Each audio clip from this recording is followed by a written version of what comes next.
brevemente, apenas para ratificar todas as manifestações já feitas pelos demais vereadores e vereadoras, mas, ao mesmo tempo, aproveitando a presença da secretária Tati, ontem fiz uma provocação a ela, né? Eu fui autor aqui de vários projetos que colocavam no calendário oficial do município festas nossas do interior, especialmente. E o vereador Felipe, vereadora Marisol, ele inova ao incluir um festival, né? Isso é uma coisa legal, diferente. Mas a minha preocupação é que, quando tu coloca no calendário oficial do município, isso não seja apenas uma coisa burocrática. Está lá presente no calendário oficial do município.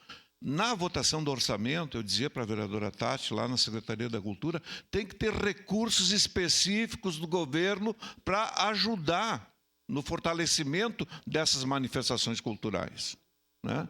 Porque elas, efetivamente, elas trazem respeito à cidade, conhecimento, trazem turismo, por incrível que pareça, mas traz turismo também, né? Então, a minha preocupação vai ser, até na condição de presidente da Comissão de Orçamento da Casa, de que, na proposta que vier do Executivo para cá, que sejam criadas rúbricas específicas no orçamento para que a Prefeitura consiga, através da Secretaria da Cultura ou da Secretaria de Turismo, né, apoiar essas manifestações culturais muito importantes que fazem a cara da nossa cidade. Então, meus cumprimentos a toda a turma do hip hop. Elvino, tu é um guerreiro, né? Tu é uma exceção à parte, né? Tu vive disso, né?